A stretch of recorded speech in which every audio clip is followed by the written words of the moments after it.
अभी UGC net का result आएगा, है ना। काफ़ी सारे लर्नर्स का जेआरएफ क्लियर होगा, कईयों का नेट क्लियर होगा, है ना, कईयों का नहीं कुछ भी क्लियर होगा।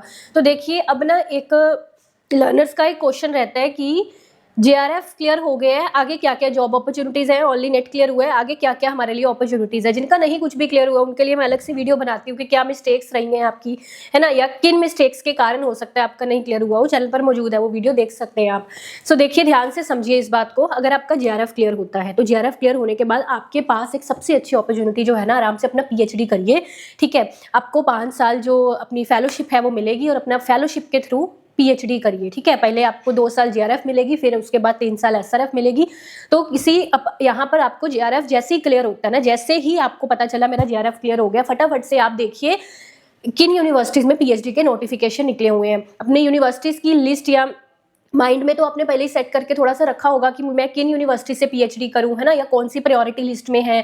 तो नोटिफिकेशंस चेक करिए, जो भी उनमें से यूनिवर्सिटीज़ में नोटिफिकेशन निकला हुआ है पीएचडी के लिए अप्लाई करिए। जैसे ही आपको पीएचडी में एडमिशन मिल जाती है और उसके बाद आपका फेलोशिप स्टार्ट हो जाएगा। अपना मन लगाकर पहले तो 5 साल अपना अकेडमिक्स में अच्छा, रिसर्च में अच्छा परफॉर्म करिए, अपने पेपर्स वगैरह अच्छे जर्नल्स में पब्लिश करवाइए, ठीक है। तो पहला आपका प्रायोरिटी जेआरएफ के बाद ये है, ठीक है। दूसरी ऑप्शन यहाँ पे ये भी है आपके पास, जैसे जो पब्लिक सर्विस कमीशन के एग्जाम्स निकलते हैं, पीएससी के, एमपीपीएससी, आरपीपीएससी, लेक्चरर, असिस्टेंट प्रोफेसर के एग्जाम्स निकलते हैं ना, इनमें भी नेट की रिक्वायरमेंट होती है ना। तो अगर आपका सिर्फ नेट क्लियर है, जेआरएफ भी क्लियर है, तो भी आप इस साइड भी जा सकते हैं। साथ में आप पीएससी के एग्जाम्स के लिए अप्लाई कर सकते हैं, रिटर्न एग्जाम दीजिए, इंटरव्यू दीजिए। लास्ट टाइम हमारे बैच में अभी आरपीएससी, एमपीपीएससी से काफ़ी सारे स्टूडेंट्स का एग्जाम क्लियर हुआ है, ठीक है।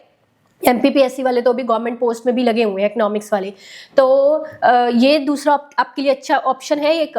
और तीसरी चीज़ है, जैसे आपका सिंपली अभी नेट क्लियर हुआ है ना, तो आप चाहते हैं कि मुझे भी पीएचडी नहीं करनी, पीएचडी मुझे फेलोशिप के साथ करनी है, तो आप या तो पीएससी के एग्जाम्स की तरफ जा सकते हैं, जो मैंने अभी आपको बताई, पीएससी असिस्टेंट प्रोफेसर के, या फिर जैसे एडहॉक पर वैकेंसीज निकलती हैं, कॉन्ट्रैक्ट पर, न्यूज़पेपर्स में निकलती हैं। जैसे आपका जो लोकल न्यूज़पेपर है वहाँ पे देखना, उसमें इंग्लिश न्यूज़पेपर जो होगा उसमें वैकेंसीज निकलती हैं, आपके पर्टिकुलर सिटी के कॉलेजेस में कहीं अपनी वैकेंसीज निकली हैं एडहॉक पर, कॉन्ट्रैक्ट पर, आप उनके लिए अप्लाई करिए।